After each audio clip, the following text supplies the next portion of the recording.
Hi, I'm Paris, and I'm a longtime Fitbit watch user, even way back when it was the Pebble watch. Right now I use the Fitbit Sense, and I'm mostly pleased with it. However, earlier this year I saw there was a new fitness watch coming out with a unique feature that really interested me, and it's the TicWatch GTH Pro. For the past few months I've been wearing both daily and nightly, and I think I have a pretty good idea now of the pluses and minuses of both. To start with, here's the $99 TicWatch GTH Pro. See a number of sensors there on the back. And the kind of information on the default screen that I chose. And the button on the side that chooses different options, and the touch screen that lets you go into those options. And here's my Fitbit Sense. This is not the strap that comes with it. Look at the number of sensors. And the screen gives you enough information, but only one piece of information at a time. You got to tap through to see all the rest. I know the Fitbit Sense does have quite a few more options. You do pay for that. The price when I got this new is about $250. I can see now it's getting a little long in the tooth, so it's about $180 for this versus $99 for the TicWatch. Find out about both of them at the links down below this video. Here's the TicWatch GTH Pro app home screen. You can see a lot of information here at the top and an RD score, and I'll tell you more about that in a minute. Here's the rest of what it's found. My activity today, exercise, how I slept last night. I've switched to the device tab here, and this is where you get into some of the settings. You can also see my battery life is currently at 29%. One thing amazing about the TicWatch is the battery life. I only have to charge it about once every 2 weeks. And just like with the Fitbit watches, there are quite a few watch faces you can choose from. And I was mostly interested in information, so I chose one that would show me the information I was interested in. But if you got a theme going on, or if you've got colors you like, they've got something to match just about whatever you're wearing. And here's the home screen of the Fitbit app, the Fitbit Premium version, which gives you some more information. You do have to pay extra for that. I'll scroll through it here. And we'll compare some of the numbers here with the numbers that my TicWatch picked up.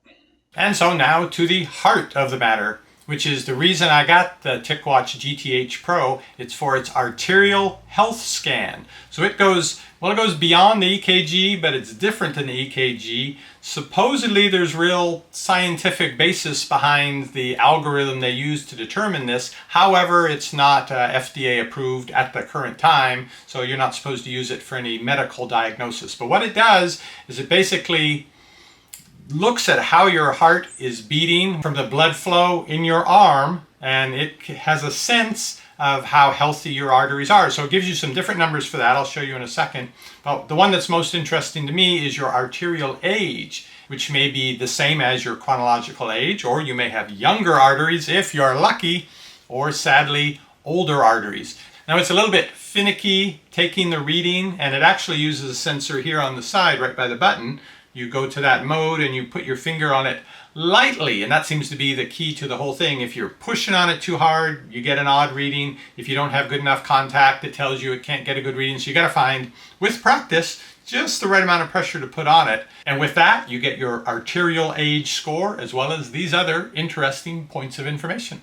So let's look at these scores on the TicWatch. My RD score, which is sort of the overall cardiovascular health, I have 69 out of 100. Now, if we're grading as in school here, that's not very good. But we'll go to learn more about the RD score. And actually, they divide it up this way. So a 69 is the upper edge of good, and I'm happy with that. The other numbers here include your true heart rate, your ECAP, that's your exercise capacity. Higher is better there. HSX, you actually want to have lower. This is the arterial load on your heart. It has to do with the stiffness of your arteries, and so the stiffer they are, the harder your heart has to work. So you want that number to be lower. I'll actually show you here the HSX. That one, I'm only doing fair. And then the RD age, it measures the stiffness of an individual's arteries and indicates your cardiovascular health relative to chronological age. So mine, if you remember here, 40 to 50. Since I'm actually sneaking up on 60, I'll take it. So let's try to do an arty scan right here. I'm standing, I'm not sure. It's going to be very accurate. Okay, the green light, the sensor's on, waiting for me to put my finger here. I'll try to stand still and be quiet for 10 seconds.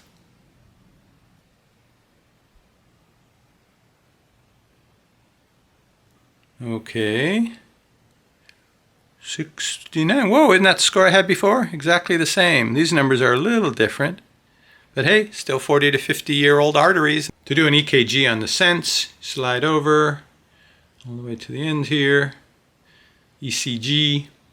And then you've got to put a finger on one side and the other and stay very still, which will probably keep resetting here because I'm not staying still and I'm standing up. So I have to be sitting down with my hand very still for it to be able to get a full 30-second reading. All right, this is under heart rhythm assessment. And they tell you blah, blah, blah again, review results. So these are scans that I've had it done, and it's detected, fortunately, normal sinus rhythm. Click on one. You can actually export a PDF for the doctor, and I have those downloaded on this phone. And here it is. You can print it onto a printer if you like. You can zoom in and see stuff. Notice at the start it's a little wonky there, probably because you had to put two fingers on it in the opposite corners of the watch bezel to get it to work. And if they slip or move a little, then you get that kind of thing. So that's the heart-related stuff, and that was what was most important to me actually about each of these. But now let's compare the basic function, which is it should be able to count the steps that you take. It should be able to follow your exercise, where you've been, and how your heart rate was doing during that. And another very important one, which they've just added to a list for cardiac health. How well are you sleeping? Let's see what they show about that. Here's what the TicWatch sees for my activity today. I've been active for 6 hours. 43 minutes of exercise, 7,100 steps, all sounds about right. And then here you can see when all of these things happened. According to the Fitbit, 7,200 steps today. So that's only about 100 off from the TicWatch, pretty accurate. It says I did 10 floors of elevation gain down in our park through the trail, 3.46 miles. Yeah, it's a pretty close match. Down here, we can see my exercise, my walk today, and let's compare my heart rate this morning while I was exercising on both of them. Okay, so that's when I was walking. Yeah, 840. Okay, so it's about 103. I got my heart rate up to 103, 105 according to the Fitbit. According to the TicWatch, here's my heart rate over the last night and this morning up through lunchtime today. No normal data. Here it says my highest heart rate was 104 beats per minute, so pretty close to what the Fitbit says. And lastly, how am I sleeping? Well, there's the short version of it. Now to see what the little colors mean, tap on it here. It says I did 7 hours, 31 minutes last night. Green is REM. You'll notice there is no green. Okay, well, let's go back and look over the past week. How much REM is there? Well, let's look at the past month. According to the TicWatch, I have not dreamed in the past month. Now, I know that I have, and in fact, my Fitbit will tell me that I have. Checking what the Fitbit has to say about sleep. Well, I get this little layout here with some more information, and you notice I do have some REM sleep. Not a whole lot, but let's bring it up here. So here's the past week. Now let's look at the deep sleep and the REM. Okay, and at least I had some REM. Not enough, 18 minutes. So which is a better deal, the TicWatch or the Fitbit? I really like the Fitbit Sense because of the detail it gives me about things I care about. The one thing that the TicWatch has going for it is that arterial score, which is cool, and I like it when it tells me that my arterial age is the same as a 30 or 40-year-old. I'd like to believe that. But it's so finicky, and it takes like a couple months of doing it before you can really get a sense of how to get consistent readings rather than sometimes I have the 80-year-old arteries and sometimes the 30-year-old. They're both pretty accurate in measuring the steps, measuring the heart rate. So that sort of thing, I think most of these watches have really got down now. But the more sensitive things like are you in REM sleep or are you in light sleep or deep sleep, that's a combination of sensor and algorithm. And I think the Fitbit has got that down better. The Fitbit Sense costs proportionally more as well. Overall, the better smartwatch, fitness watch, health tracking watch is the Fitbit.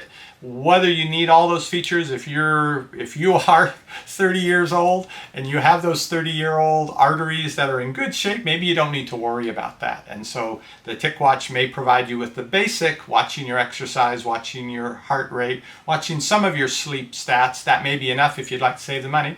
But whichever way you'd like to go, I do like them both, and you can find out about both of them at the links down below this video. In the meantime, I'll see if I can get the TicWatch to tell me I have 30-year-old arteries again.